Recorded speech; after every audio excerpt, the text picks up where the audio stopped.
Hello and welcome to Sake Revolution. This is America's first sake podcast, and I'm your host, John Puma, founder of the SakeNotes.com, sake nerd at large, and the administrator of the internet's original sake Discord. And I'm your host, Timothy Sullivan. I'm a sake samurai, sake educator, as well as the founder of the Urban Sake website. And together, John and I will be tasting and chatting about all things sake. That's right. Now, Tim, we are still in lockdown. Yes, we I feel are. like the whole world is still in lockdown. But have you heard any news, any sake news? Well, you know, there's a lot of bad news, sad news, downer news going on in the news. But I did hear one interesting, fun thing from the world of sake. I know. Interesting, fun things. Yeah. I could really go for some interesting, fun news. So hit me. We could all use an interesting, fun thing. I read online that Mie Prefecture, Mie is one of the 47 prefectures in Japan, they launched their own GI certification. Now, GI stands for Geographical Indication, and that is something that only a few prefectures have. Right, and I happen to know that my favorite Yamagata is a big proponent of that. They have their own geographical indicator. We see that in a lot of their labels. Are Mie's rules going to be similar, or what's the story with this? Well, I didn't look too deeply into the exact rules, but I skimmed it, and they said that certain ingredients from Mie were required, and also certain production methodology from Mie was required as well. Ooh, interesting. Yeah. I think I could be wrong, but I'm pretty sure this means we're going to need to do a little prefecture spotlight on Mie in the near future. Yes, I don't think we get a ton of sake from Mie in the States, but we're going to make it happen. Oh yeah, definitely. It's going to be interesting to explore their sake production. You know, when we do that Mie episode, I'm going to look into it a little more deeply and see what exactly the requirements are for the production process. Nice. And if I'm not mistaken, we're going to be touching a little bit on the production process again today in our Sake Education Corner / Sake Production Series. Yes. Yes, we are still working on our sake production series, but we're getting towards the end. We just have a few more steps to go. And what's today? Today we have pressing matters to attend to today. That pun. Wah, wah. Was that more of a pun or a dad joke, or is it the same thing?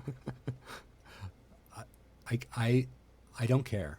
I'm just happy. No shame. All right, I'm glad. I have no shame. I'm glad So our this pressing brings you joy. matters are talking about sake pressing. This is when you actually get the alcohol. At the end of all those steps, you finally get something to drink. That's why I love pressing so much. Ooh, all right, I'm ready. So, Yeah. Tim, why don't you take us from the top here? I know we started with rice many moons ago. Yes, for those of you who are just tuning in and haven't been listening to the rest of the series, a really quick recap about what the steps are. So we start with the rice milling, then the raw materials preparation. That means rice washing, soaking, and steaming. Then we move on to koji making. That's making that molded rice, which is one of the ingredients in sake. Then we do a fermentation starter to build up the yeast. Then we have moromi, which was our topic last time. And moromi is the main mash, the main fermentation mash. That goes for about 30 days. And then we are ready to move on to pressing. Pressing matters. Now, does pressing have a dancing step like the moromi did? No, there's no dancing. No dancing. Okay. But we do have 3 different ways of pressing sake. 3. 3. All right. I'm ready. What's Yeah. number 1? What's the most common? Let's start there. Yeah. The most common is called the yabuta. So the yabuta is machine pressing. And if you've ever visited a sake brewery, it looks like a giant accordion. It's about the size of a bus, small bus, and it's got, it looks like a giant squeeze box or accordion. Right. And the sake gets pumped into these frames. And then every frame has a little balloon bladder next to it. And then they pump in air, and the bladders expand and squeeze the sake mash in each frame. And the liquid is forced out a little slit in the bottom, and all the unfermented rice solids are held back. And then you can open up the frames, split them apart, and peel out the leftover sake kasu, which is the leftover lees or the unfermented rice leftovers. So that's the most common method, is what we call yabuta. Cleaning out that yabuta sounds like it would be a lot of work. Can I tell you something? When I worked at the brewery, they had me do every job in the brewery, and cleaning out the kasu, scraping out the yabuta, that was actually my favorite job. Your favorite job? My favorite job. All right, I need to know why this was your favorite job. Well, it smelled like sake. The smell was amazing. It was so good. Nice. And if you have a certain type of personality, when you're scraping the kasu out, for those of you who haven't seen that before, how can we describe kasu? It's kind of like a cake, a very thin cake of fermented rice. And it's a little wet, a little mushy, but mostly solid. And when you scrape it out, you have to get like every piece of it out. So if you're a very meticulous type of person, when you're scraping it out, very fastidious, it's a fun, I almost made a game out of it, trying to get the pieces of kasu out all in one movement. And honestly, I really enjoyed that the most. And it was very satisfying. You were moving constantly, so there was no boredom. And yeah, I just really liked it. So that's yabuta. And one note, the term yabuta is actually a brand name for this machine. Really? There are other companies that make the same machine. It's actually called asaku-ki. Asaku is the Japanese word for this automatic pressing machine, but everybody calls it a yabuta, just like you call it a Q-tip or a Kleenex. It's a brand name that means that thing. Okay, so it's kind of like Xeroxing then too, right? Exactly. All right. Now, are you always this meticulous a cleaner, or is this something that developed as a result of being at the brewery? I have not been that meticulous a cleaner, but again, I kind of made a game out of it. And it was like, every panel that they slip in front of you, you've got to scrape it all off. And you have a certain time limit too. So yeah, it was a lot of fun. I really enjoyed it. And it was it's something I could do. Like, you don't need a ton of skill. Like when you're making koji, I wasn't experienced enough to be like the master of the koji room, but not by a long shot. But scraping the kasu was something I could do and picked up really quick, and it made me feel like I was really contributing. So that's another reason I really liked it. Nice. So does that mean that there's no robots that are stealing our kasu scraping jobs then? That's right. There's no kasu scraping robots that I know of. Ah. So that job is safe for now with the humans.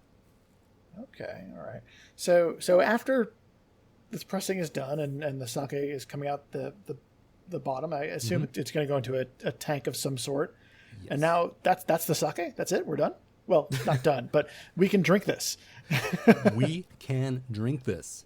Yes. Yeah. Fantastic. If you put what comes out of the press, if you put that in a bottle, you can sell that. You can, it is, undiluted with water, unpasteurized, Ori's still in there. It's like, it is sake, but you can legally sell it.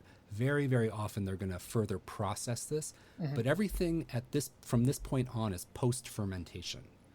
Oh, so right. all those steps that they do, I call them sake styles, whether you're going to make it cloudy or clear, whether you're going to add water or not, whether you're going to pasteurize it or not, how many times you're going to pasteurize it, are you going to rack it or not, all those different steps. These are all post-fermentation things. So this is like a dividing line between post-fermentation and pre-fermentation. Right. I believe in a previous episode, we talked about how during a recent visit to Japan, I got to taste sake directly out of the press for the first time. And that was a really interesting experience. It was very big and wild because it isn't processed at all. It's just, there it is. It is literally the freshest sake you can possibly have. Yeah, there's nothing like it. It's amazing. So that's our option number 1 for pressing. Yes, that's right. What else do we have? The second most commonly used pressing method is called fune. Fune. Fune. Do you know what the word fune means in Japanese? Is it a brand name? No. Ah, damn. No, I do not. Fune means boat. A boat. Boat, yes. Like, come sail away. Yeah, like a boat. I know what a boat is. I just didn't expect it to come up in this episode. Yes. So this word fune means boat, and it is one of what they call one of the pressing methods.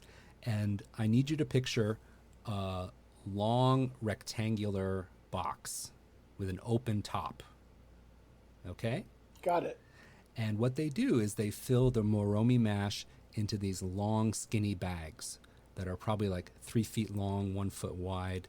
They put moromi mash in there, they fold over the top, and they lay them down inside this box, one next to the other, and then one on top of the other. Mm-hmm. And they stack these bags like bricks inside this rectangular box. And the rectangular box has a hole in the front at the bottom. And so the weight of all the bags is pressing down. And some sake is going to trickle out just by the weight of gravity of all these bags stacked on top of each other. And then when that stops, they have a board that they put on the top of the box and they start pushing down. Usually a hydraulic arm is going to push this board down, and it squeezes the bags that are stacked inside this rectangular box. And the reason they call it a boat is because it kind of looks like a boat. Okay. I don't...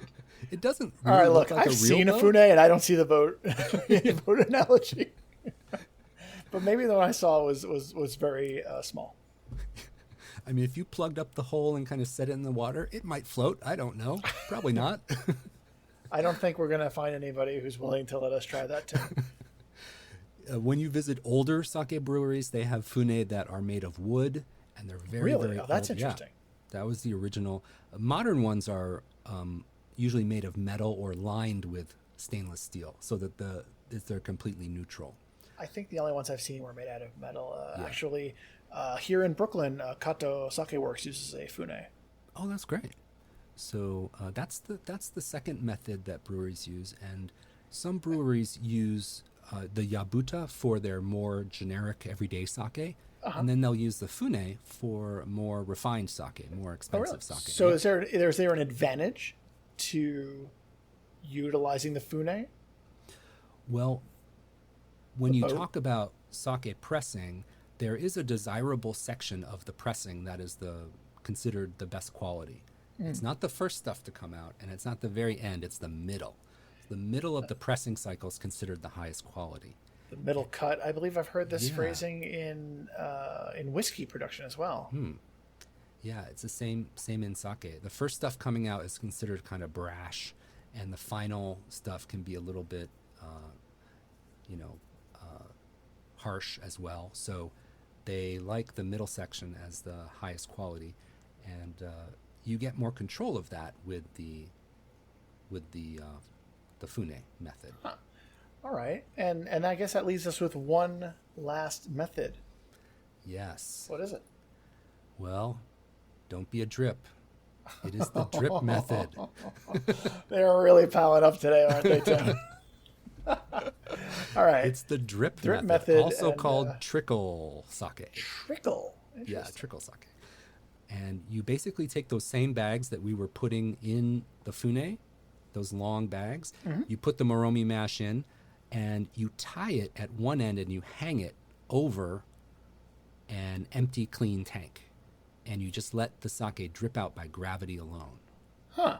No pressure, no touching, just whatever comes out just by dripping, by gravity. That sounds like... Well, it sounds very time-consuming. And it also sounds like you may not get the same yields as the other methods because you're not squeezing, you're just kind of letting it happen. That's right. Very all-natural. Yeah.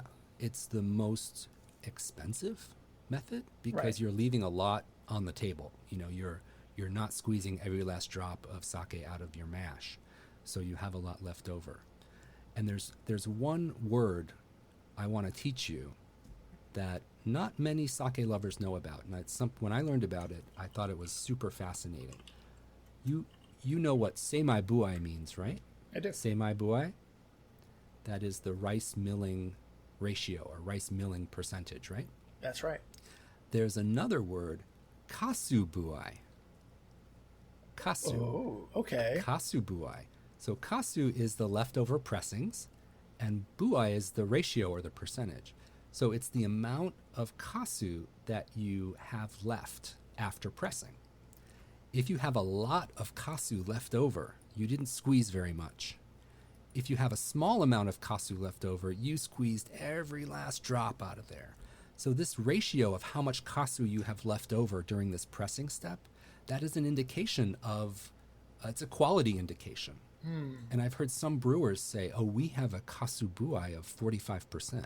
That means, they have a lot of kasu left over. They didn't squeeze very hard, so the sake they got out was very high quality.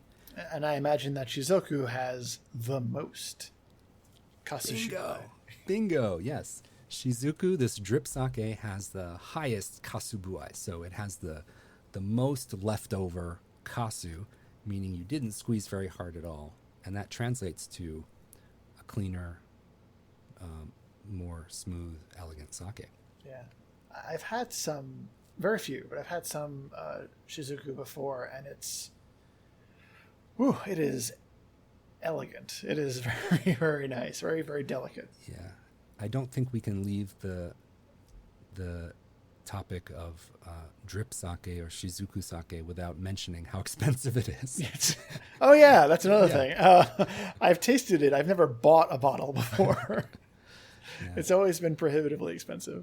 Yeah, it's really expensive, and it's just because of, what goes on with the pressing is a very luxurious treatment, and, too much pressing can create some rough edges in the sake, so when you don't press at all, you just get this super silky smooth.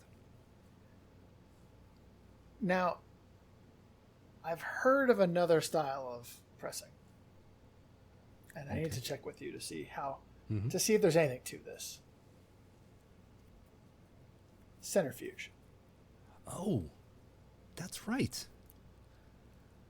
Yep, that is technically another style of pressing. Very good. Yeah, I kind of left that off the list. It kind of slipped my mind because very, very few breweries use that. Yeah, it sounds very unusual and honestly a little expensive. Yeah, the machinery to do the centrifuge is very expensive. And if you don't know what it is, just think of like a salad spinner. If you use a salad spinner to press your sake, that's basically what it is. I've always thought of it more more like a front-loading dryer, where it's just spinning it around, and the kasu is up against the walls of this centrifuge, and the sake seeps through the sides and drips out. Yeah, flies out, I guess. Yeah. So you're absolutely right. There's 4 methods of pressing. You got me. That's a good one. Yeah, and that is a very specialized type of pressing. And again, just like Shizuku, any sake made with a centrifuge is going to be very pricey, very expensive. And the breweries that do have one usually make a super premium sake with 2 different pressing methods. They'll make some of the batch using the centrifuge, and they'll press some of it using the fune or Shizuku method. That would be an interesting. You can compare. That would be an interesting taste experiment. Yeah, absolutely. Well, we'll have to track some centrifuge sake down one of these not days. That much of it. That's another episode. We can have, maybe some fune and Shizuku or something like that. Yeah, absolutely. Centrifuge taste comparison. Now that's going to be a fun episode.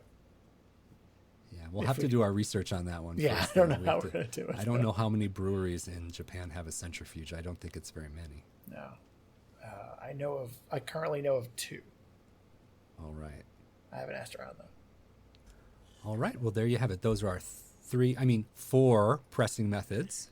3.5. No, very few centrifuge. You're absolutely right. Centrifuge should have its spot, its moment in the sun. So I'm going to say 4 pressing methods. Very good. All right. There we are, everybody. You heard 4 pressing methods. But now is the time on Sake Revolution where we drink the sake. Yes. I've been waiting. You have. And what did you bring for us today, Tim? Well, let me introduce you to Ban Ryu. Banryu. It means 10,000 ways in English. Ooh. And this is from the Echo Fuji Brewery. I think we had an Echo Fuji sake before on the show. Yes, I believe I tasted their Hankara, their Honjozo Karakuchi. That very, very dry, very dry and a little bit fruity, if I recall correctly. Yep. And this one is actually a futsushu, or everyday table sake. Wow. All right. And what do you have, John? I have Hanagaki's Usu-Nigori. Ooh, another Nigori. Yes, and this is a Junmai Daiginjo, so I went in the exact opposite direction. Since this is Junmai Daiginjo, this is a very elegant sake, and with the Usu-Nigori, it's gonna introduce a little bit of a little bit of weirdness to it, I think. Yeah, I think Junmai Daiginjo Nigoris are pretty rare. There's not a lot of them out there. Very, very rare, I think. All right. So why don't you get started? Why don't you open that up and let's see what we have? Yeah. So, Banryu, 10,000 ways. Do you know what that's referring to? I do not. Let me get this in my glass. Mm-hmm. Okay. Well, they say that sake brewing, the art of sake brewing, is really the art of 10,000 ways. So there's 10,000 ways to make sake. So that's what that refers to. And as if we add up all the different methods we've been talking about, I'm sure we'd get to 10,000 very fast. We'll get there eventually. All right. Okay, I'm going to give this a smell. It smells bold and definitely ricey. There's a graininess about it, but not at all unpleasant. Really, really nice. Like a very gentle aromatic of like a toasted grain of some kind. Oh, that's interesting. Yeah, really, really nice. Okay, let me give it a taste.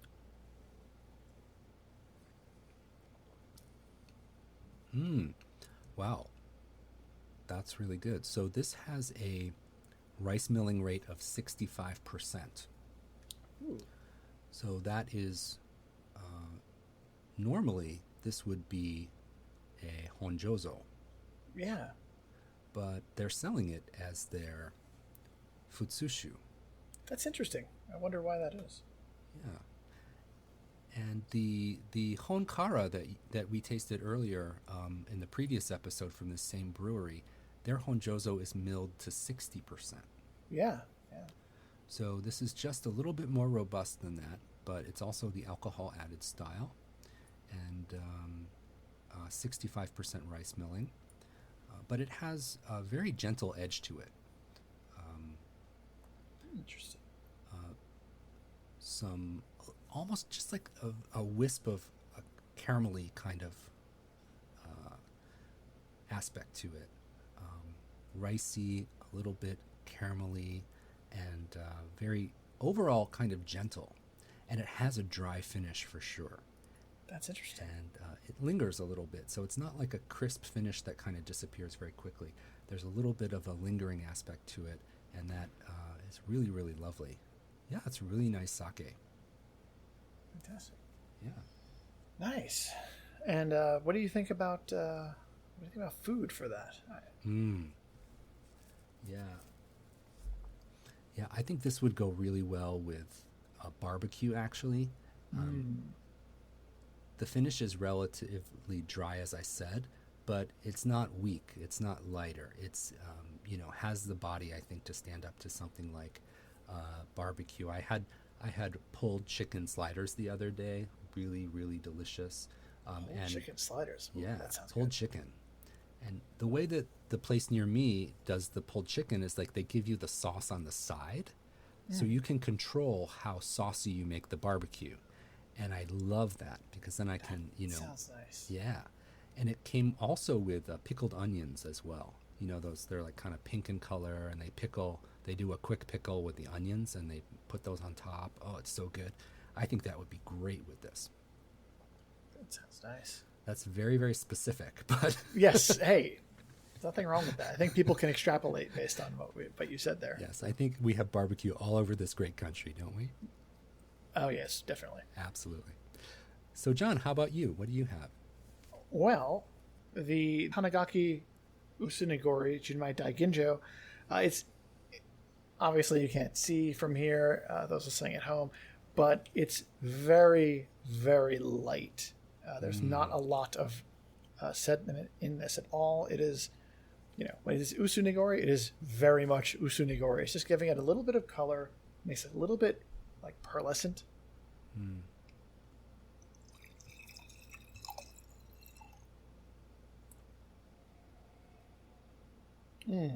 It's this is really nice. The aroma is, I mean, you know how you can sometimes smell a nigori. Nigoris have a certain aroma to them, a little bit. Yes. It's faintly there. Like it's not. It doesn't smell like most nigoris, but you're definitely going to know that it is a nigori.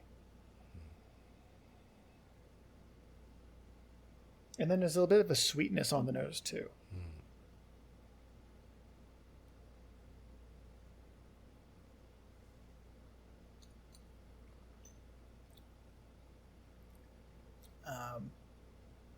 There's a little bit of sweetness on the taste as well, but nothing overwhelming.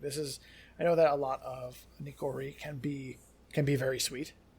This is definitely not in that category. It's very light, very elegant. So we're on Zoom, so I can see it, but for our listeners, how would you describe the kind of the thickness of the nigori? Like, is it see-through or is it a little bit thicker? Is it opaque? It's semi-transparent. Yeah, no, it is definitely not. It's not chunky. It's not. It is not thick.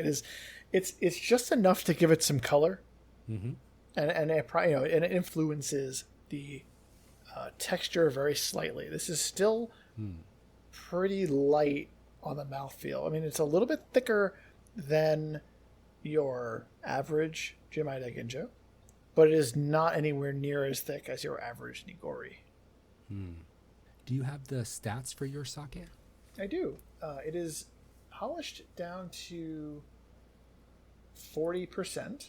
Oh, wow. And it's using Gohyakuman Goku. All right. And the brewery is Nambu Shuzo, and they are in Fukui. Mm-hmm. I don't think we get that much from Fukui over here, do we?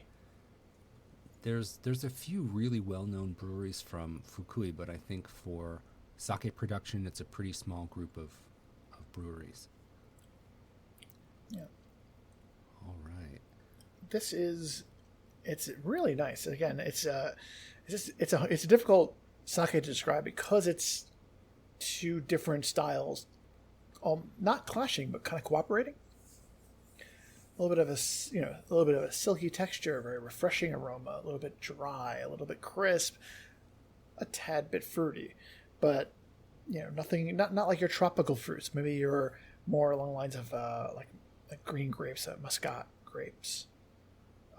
It's really nice, but this is very delicate again. And for food pairings, I'm not going to put this near anything more exciting than sushi. I think that this will play nice with omakase. I think very nicely, but I wouldn't want to mess with it too much. I think that would be. I think that strong food flavors would really interfere with what you're getting out of this sake.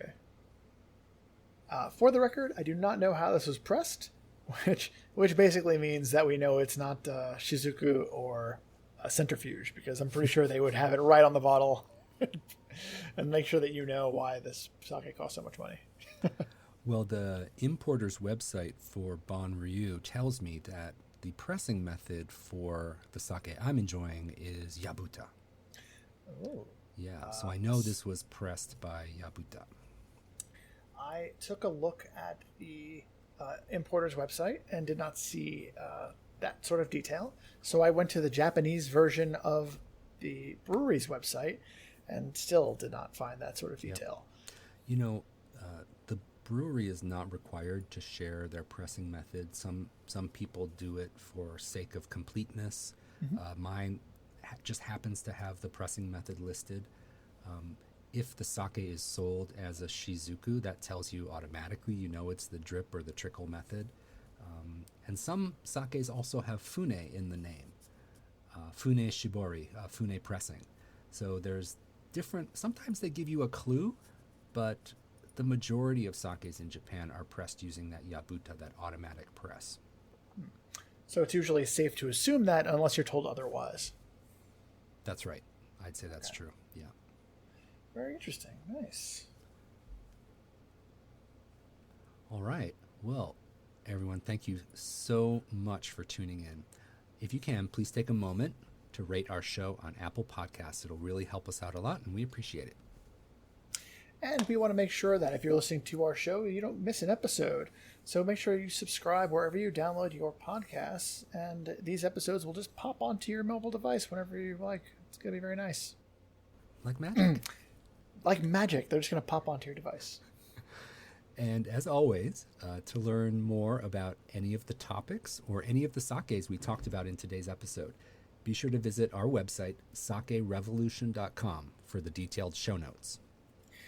And if you have any questions, burning sake questions that you need answered, please reach out to us at feedback@sakerevolution.com, and we will answer your questions on the show. And so, until next time, please remember to keep drinking sake and kanpai.